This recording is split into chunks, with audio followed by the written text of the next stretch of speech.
you've got a new book, hashtag Money Chat. I know you're Yeah. also an influencer on Twitter where you were using hashtag Money Chat. Yes. How to get out of debt, manage your money, and create your financial freedom. So, why Absolutely. this book?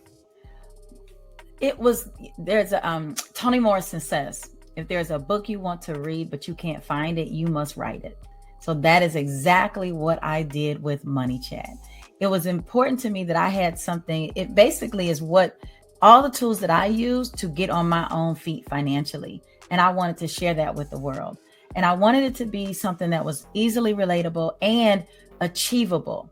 So not only are we giving you advice and different things like that, but we're giving you action steps that you can take that's not over your head or hard to understand. And that was very important to me. So that's why this book for sure.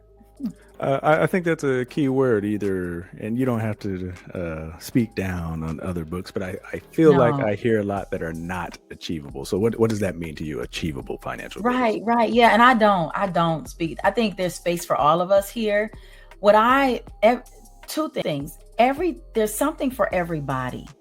So things that are achievable, if you're just getting started out, there are certain steps you need to take. You can't jump to investing if you don't have an emergency fund. So there's some foundational work you have to do. But if you do have an emergency fund and you are ready to invest, then there's something for you too. So it depends on where you are on this journey and explaining it in a way that you understand. There was so many times where people would say things to me and I was like, okay, so what does that really mean? So that's what I do. I break it down so people can really understand what those things mean and not feel like they're uneducated or not in the know. Like we're all in this together. So you tackle a lot of complicated topics, potentially complicated. So you've got Yeah. crushed student loans, financial freedom, your hashtag money chat mantras, and one that I really want to pull out today because of we're all in this economic insecurity, inflation, and I'm Yes. always dropping Yes. these stats about where the numbers are right now. The when, where, how of retirement savings, investment vehicles, and cryptos. So, what does money management look like in 2023? I think that money, couple things here. We have so much information coming at us, like more than ever right now. So we're getting these snippets, do this, do that. And I think that what money management looks like in 2023 is making sure you're doing what works for you and your family, making sure that you understand what you are doing. So, not jumping into something just because somebody else is doing it or somebody said you should, but learning about it and then thinking about looking at your options and then taking the steps that will help increase your saving, your investing, building your wealth, and some people are like, Dorothea, I cannot think about wealth. I'm just trying to get past these prices. So what will make you comfortable financially on your way to building wealth? Well, so to me, money meant that what that looks like is honestly, nothing is new under the sun except for the players of the game. So we're still having to do the same things. You still want to understand where you are. We still got to do that bad B word, the budget. You still have to be honest with yourself about your habits. You just have more tools now to be able to successfully do those things. From the starting point, your book refers to it as a realistic budget. What's like step one in building a realistic budget?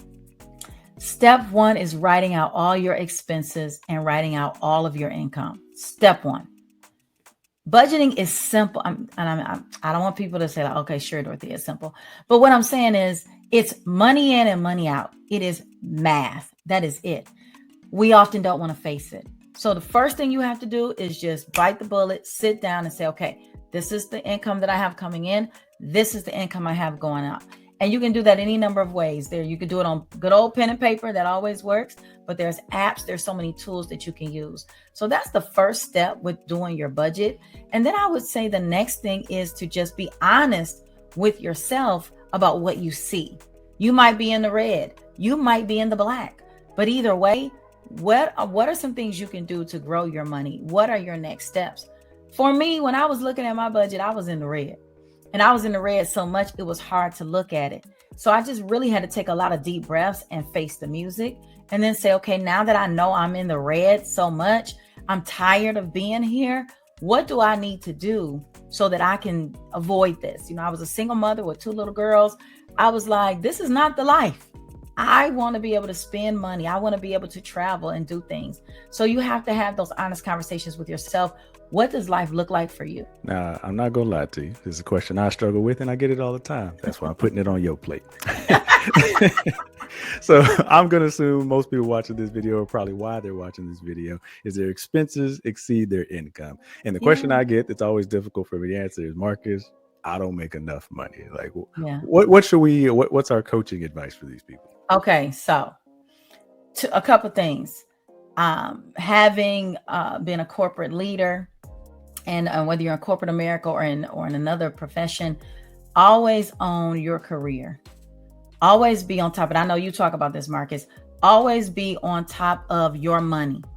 When I was in corporate and I would see people who were switching jobs every 2 years, I was like, whoa, what's going on? There's no stability, but it was a strategy.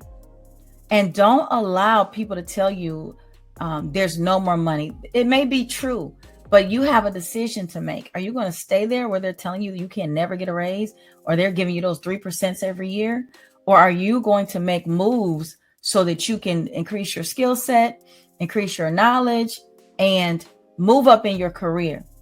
That's one piece of it. And we've always got the side gig. It is easier than ever now to make extra money. You can do all the delivery services. You can work part-time remote jobs from home. I know people who are working 2 full-time jobs.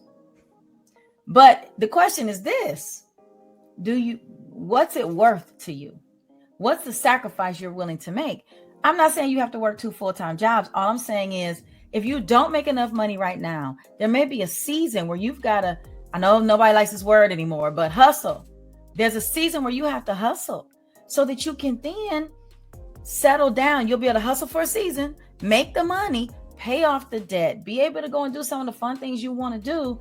And then things will level set. You can just work one job and have your time off after work, that kind of thing. But sometimes there's a season of hard work so that you can pay off that debt or do some of the things that you really want to do. And a lot of people are going to be burdened. In fact, by the time they hear this episode, student loan payments have probably already restarted. I saw a quote, some news organization, let's just say that. They said it'd be the increase of like a 5% budget cut for a lot of households. So what strategies do you have around debt management in general, or do you have any specific to student loans? For student loans, we've all been reporting on this, and I have been reporting to people like, listen now, first of all, when you had the opportunity to stop paying those student loans, I hope you were paying off some stuff. Because it's been a while now. And if you were paying off some things, now that they're about to come back on, now that you're about to have to make payments again, you would have paid off a few things so that it wouldn't be such a burden. But listen, I know that life happens. Life happens to all of us. So maybe you didn't get around to doing that, and now they're back, and it will be a 5% increase. So prepare yourself. Number one, you definitely want to call your lender and see if there's a different type of payment arrangement you can make. Maybe you were on a higher plan, and maybe you need to go to a lower one until you adjust a little bit and adjust your budget so that you can build back in paying off these student loans. The other thing is to make sure that you are just watching studentaid.gov, because you never know when things are going to switch up. And I know there's something different on the news every day, and maybe you can't monitor that every day, but do watch studentaid.gov to see if your student loans qualify, and call your lender. Yeah, I appreciate you for saying that. I mean, number one, a lot of people don't offer that advice, and a lot of people feel afraid to take that step just to call and have a conversation with any lender, but even your student loan lender. And I found that if you have been making your payments, which you've had an opportunity to do, and they were paused, so you really had an opportunity not to miss them, that conversation is a lot more friendly to negotiate. So this exactly, you're not in default. Exactly.